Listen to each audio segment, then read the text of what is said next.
So మనతో పాటు కొంతమంది షాప్ ఓనర్స్ మాట్లాడించే ప్రయత్నం చేద్దాం. బ్రదర్ ఎట్లా షార్ట్ సర్క్యూట్ లేకపోతే ఎట్లా అంది మంటలు అసలు ఎప్పుడు చూసారు మీరు? మొత్తము ఇప్పుడు ఎట్లయితే మీరు చూస్తున్నట్టు ఇట్లా ఏదైతే పొగలు వస్తాయో ఇట్లనే డైలీ పొగలు వస్తాయన్నా మేము డైలీ పోయి వెనకాల హర్షమిల్సి కూడా ఇన్ఫార్మ్ చేస్తాము.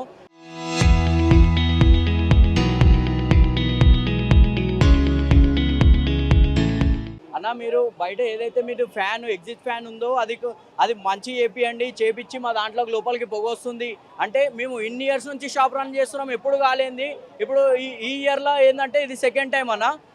ప్రీవియస్గా ఫస్ట్ ఏమో వాళ్ళకి అయింది అంటే ఒక 1 month బ్యాక్ వాళ్ళు అయింది. ఇప్పుడు ఏమో మాది ఇట్లా మొత్తము అది అయిపోయింది. ఇప్పుడు ఆయనకు పోయి మేము అడుగుతుంటే ఆయన ఏమంటుండు, వాళ్ళ షాపు చిన్నగా ఉంటుంది, పోవడానికి రాదు, చేయడానికి రాదు అని చెప్పారంటే ఇప్పుడు ఆయన 100 మందికి వండి పెడతాడు, అన్నం వండి పెడతాడు. ఆయన ఫుడ్ది ఆయన బిజినెస్ ఆయన చేసుకుంటున్నానా. మాది కూడా ఏదో మేము కష్టపడి చిన్నపాటి బిజినెస్ మేము కూడా ఏదో చేసుకుంటున్నాము. ఆయన ఇప్పుడు ఏమంటుండే మాకు ఎటువంటి సంబంధం లేదు, వాళ్ళే మొత్తం అది ఉందని చెప్పి అంటే మాది మేమెందుకు రోడ్డు మీదకి వచ్చి మేమెందుకు చెప్పుకుంటామన్నా. ఆడ లోపల 4 ఇరుకొని చచ్చిపోయారు అనుకో, ఎవడన్నా బాయ్సుడు వాడా బాయ్సుడు ఏమైనా చెప్పండి, మీరు చెప్పండి. కట్టెల పొయ్యి పెట్టినందుకు ఇది అయిందా లేకపోతే ఏమైంది? ఇప్పుడు ఏంటంటే మొత్తం గ్యాస్ ఏదైతే షార్టేజ్ నడుస్తుందో ఆయన ఏం చేసాడు, కట్టెల పొయ్యి మీద ఉండి మొత్తం ఇట్లా పొగ మొత్తం లేపుతుండు. మేము ఆయన గురించి అని చెప్పి సపరేట్గా 2 కూలర్లు పెట్టి స్లైడింగ్ ఓపెన్ చేసి ఆ పొగని మేము కొంచెం అది చేస్తున్నాం. మా సార్ ఆయనతో కాంటాక్ట్లు ఉన్నాడు, మాట్లాడుతుండు, చేపియండి అని చెప్పి అంటే వాళ్ళ నెగ్లిజెన్స్ వల్ల ఈరోజు షాప్ ఈ పరిస్థితికి అయిందన్న. ఇన్ని షాపులు ఉంటే మొత్తం ఎంత అంచనా వేస్తున్నారు నష్టం సంబంధించి? మొత్తం ఇక్కడ నుంచి అక్కడ దాకా మొత్తం ఇక్కడ నుంచి అక్కడ దాకా ఫస్ట్ ఫ్లోర్ మొత్తం హెల్మెట్ షాప్ అన్న, పైన టాయ్స్ ఉంటాయి, బట్టలు ఉంటాయి అన్న, బట్టల షాప్ ఉంటుంది. ఇప్పుడు మీరు ఒక్కొక్క హెల్మెట్ లోపలికి నా ఎంబడి వచ్చిన తర్వాత మొత్తం అయిపోయిన తర్వాత నా ఎంబడి వస్తే కూడా ఒక షాప్ లోపల చూపెడతాం మీకు. ఒక్కొక్క హెల్మెట్ 13,000, 14,000, 15,000 హెల్మెట్ కూడా మేము సేల్ చేస్తామన్నా. మాది మార్కెట్లో మొత్తం మా అందరికీ తెలుసు, మేము హెల్మెట్ బజార్ అని చెప్పి అంటే మంచి అందరు రైడర్స్ కానీ వీళ్ళు అందరు వచ్చి పర్చేజ్ చేస్తారు. మేము అంత వచ్చినప్పుడు కూడా మేము పెట్టకపోతే ఇంకెందుకన్నా చెప్పండి. ఇప్పుడు అది ఎస్టిమేట్ ఇంకా మా సారే చెప్పాలన్నా అది ఎంత ఉంటుందో. ఎంత నష్టం జరిగింది, ఎంత ఇస్తారు, ఏం చెప్తారు? 2 కోట్ల రాదు. ఎక్విప్మెంట్స్ స్టాకే 1 కోటి రూపాయలు అండి. స్టాకు జస్ట్ అందులో మొత్తం అంతా 2.5 కోట్లు లాస్ అయిపోయినామండి. అసలు ఏమీ లేకుండా పోయింది. అసలు గవర్నమెంట్ ఏమన్నా చూస్తే హెల్ప్ చేయడానికి చూడండి. అసలు ఏమీ లేదు, మొత్తం కాలిపోయింది బూడిది. ఆ 2nd ఫ్లోర్ నుంచి వచ్చినాయి మంటలు, అర్థం కాలేదు మొత్తం వచ్చేసే లోపు. ఎంత కాలకపోతే ఎంత మంట రాకపోతే ఇవన్నీ షాపులు కాలిపోతుంది. అవతల సైడ్ మిల్స్దే ప్రాబ్లం ఇవంతా. ఎన్ని ఒక్క షాపు కాదు, 2 షాపులు కాదు, చూస్తున్నారు. జరిగింది అట్లా మీరు ఏమైనా చెప్పారా? మెస్కి సంబంధించి జరగలేదు కూడా, ఇదే ఫస్ట్ టైం. మళ్ళీ ఏదైనా సాయం చేయాలి ప్రభుత్వం. ఇంకేం ఇంత నష్టం అయితే జరిగింది, అసలు ఏమి లేకుండా కూడా అయిపోయింది. స్టాక్ దాంట్లోనే 1.5 CR ఉంది, మిగతా మొత్తం బిల్డింగ్ మొత్తం 2 crores మొత్తం నష్టం జరిగింది. 2 కోట్లు మొత్తం నష్టం. అదే మేము మంటలు చూడలేదు. 2nd ఫ్లోర్లో మంటలు, అందరు కింద ఫస్ట్ ఫ్లోర్లో ఉన్నారు. 2nd ఫ్లోర్లో మంటలు, కింద ఎవరైతే పోతూ ఉంటారు కదా వాళ్ళు వచ్చి పైకి వచ్చి చెప్తేనే మీ షాప్లో మొత్తం మంటలు అయితేనే మా వాళ్ళంతా క్విక్ రెస్పాన్స్ అయ్యి పైకి వెళ్ళి లాపనికి కూడా అప్పటికి కూడా ప్రయత్నించారు, కానీ అవ్వలేదు వాళ్ళతోటి. అట్టలు ఉన్నాయి పైన, అది ఒకటేసారి అంటుకొని ముఖముఖి వచ్చేసరికి అందరు కిందకి వచ్చేసి ఇంకా భయపడి ఒకటేసారి అందరు దిగేసారు. మంటలు చూడగానే ఎట్లా ఉండే పరిస్థితి? అసలు అందరు కిందకి దిగలేదు, ప్రయత్నించు. మాకు సిలిండర్లు ఉన్నాయి, ఆల్రెడీ ఫైర్ సిలిండర్స్ ఉన్నాయి, దాన్ని పట్టుకొని కూడా పైకి వేయలు, ఆల్రెడీ పైకి వేయలు ట్రై చేసిళ్ళు, కానీ వాళ్ళతో అవ్వలేదు, అందుకే వాళ్ళు కిందికి వచ్చారు. మొదటగా 2వ ఫ్లోర్ నుంచి కిందికి వచ్చాయంటున్నారా, ఏం చెప్తారు? అవును, 2వ ఫ్లోర్ నుంచి కింది ఫ్లోర్కి వచ్చింది. సో ఏదైతే కొంతమంది బాధితులు ఉన్నారో మాట్లాడే ప్రయత్నం చేద్దాం. బ్రదర్ ఎట్లా జరిగింది అంటే గతంలో కూడా ఈ మన హర్షమిల్స్లోకి హెచ్చరించినాము. వాళ్ళ వెంకలో ఉన్న ఎగ్జాస్టర్ మా 2nd ఫ్లోర్కి అటాచ్డ్ ఉంది మా షాప్కి. సో వాళ్ళ వేడి వల్ల మా వైర్స్ కూడా ఇబ్బంది అయితే రీసెంట్గానే వైర్స్ కూడా అంతా మొత్తం మేము కొలాబ్ చేయించి దాదాపు 2 లక్షల వైర్ చేంజ్ కూడా చేయించాం.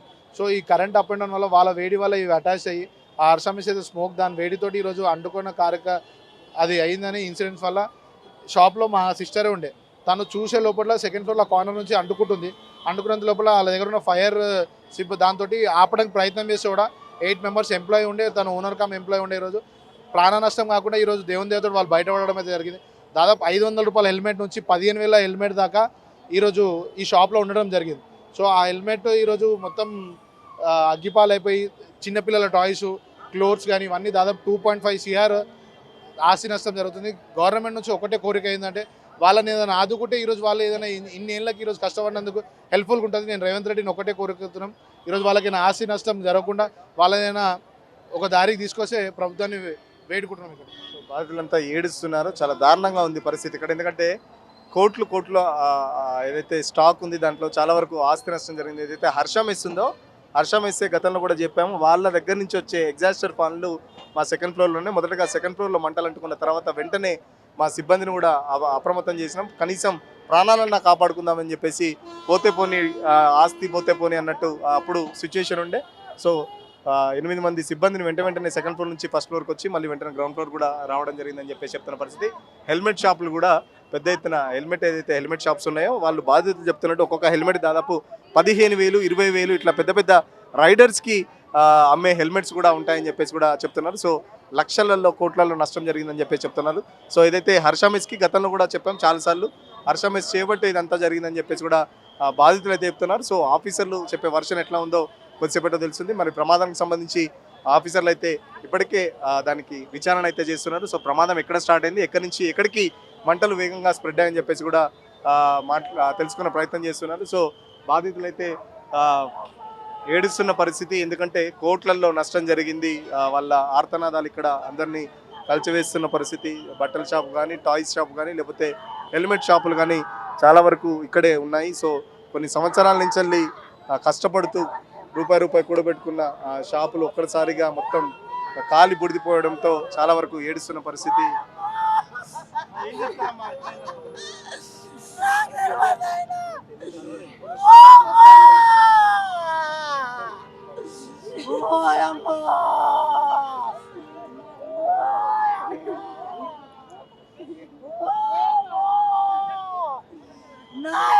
ఏడుస్తున్నారు. ఖచ్చితంగా ప్రభుత్వం న్యాయం చేయాలి, మాకు హర్ష మెస్ మీద చర్యలు తీసుకోవాలని చెప్పేసి చెప్తున్నారు.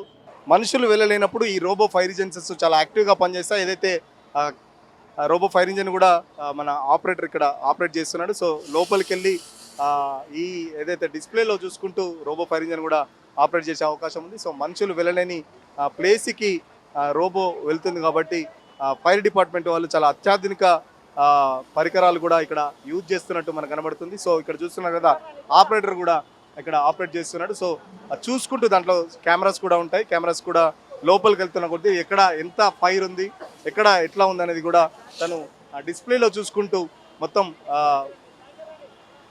ఆపరేట్ చేస్తున్నట్టున్నారు. సో తెలుసుకునే ప్రయత్నం చేద్దాం, ఒకసారి ఆఫీసర్తో మాట్లాడించే ప్రయత్నం చేద్దాం. సో చాలా ఫోర్స్గా అయితే లోపలికి వెళ్తున్న పరిస్థితి, ఎందుకంటే చాలా ఫోర్స్గా వెళ్తున్నారు. సో మాట్లాడించే ప్రయత్నం చేద్దాం ఆఫీసర్తో, ఎట్లా పనిచేస్తుంది ఏంటి అనేది. సో ఆఫీసర్ కూడా తను ఆపరేటర్కి ఇన్స్ట్రక్షన్ ఇస్తున్నాడు. సో ఎట్లా ఆపరేట్ చేయాలి ఇంటర్నెట్ కూడా. సో ఆఫీసరు ఇన్స్ట్రక్షన్ ప్రకారం తను ఆపరేటర్ కూడా చేస్తున్నాడు. సో మనం ఆపరేటింగ్ చేసేదాన్ని కూడా ఒకసారి చూస్తున్నాం. దాని జాయిస్టిక్ అటు ఇటు కదిలిన కొద్దీ వాటర్ ఇక్కడ కూడా స్ప్లింటర్ అయితే కదులుతుంది. సో ఇక్కడ కూడా చూడొచ్చు, మనం దాన్ని అప్ అండ్ డౌన్ చేసుకోవచ్చు. అప్ అండ్ డౌన్తో పాటు రైట్ అండ్ లెఫ్ట్ కూడా ప్యాన్ చేస్తూ ఉంటే దానికోసం ఎక్కడ మంటలు ఉన్నాయో కూడా సో ఇక్కడ తెలుసుకుంటే దాన్ని బట్టి మంటలు ఎక్కడ ఉన్నాయో తెలుసుకుని దాన్ని బట్టి ఇక్కడ జాయిస్టిక్తో ఆపరేట్ చేస్తుంటే సో జాయిస్టిక్ కూడా ఈజీగా ఫోర్స్ఫుల్గా వెళ్ళి అక్కడ మంటలను ఆర్పే ప్రయత్నం చేస్తుంది. సో మనతో పాటు ఫైర్ ఆఫీసర్ ఉన్నారు. సార్ ఏంటి ఈ రోబో ఫైర్ ఇంజిన్ అంటే ఏం చెప్తారు? చాలా నెంబర్ పనిచేస్తాయని మొత్తం కన్ఫైన్ చేసినాం. Fire under control. ఎవరు కూడా ఇందులో ఇంజూర్డ్ కాలేదు, ఎవరికి లైఫ్ లాస్ కాలేదని. అవన్నీ తర్వాత ఆఫ్టర్ ఫైర్ ఫైటింగ్. ఎంత అంచనా ఇస్తుంది? ఇది రోబోటిక్ అమ్మా, రోబోటిక్. ఇది 1000 డిగ్రీ సీట్లో కూడా పనిచేస్తుంది. మనిషి బోలని ప్లేస్ కు పోయి కూడా ఇది పనిచేస్తుంది. లోపలంతా కొలాప్స్ అయింది స్టైర్ కేస్ మీద.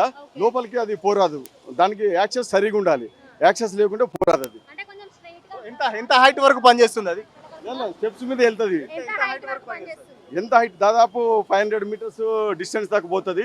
హైట్ కూడా 50 to 60 మీటర్స్ దాకా పనిచేస్తుంది.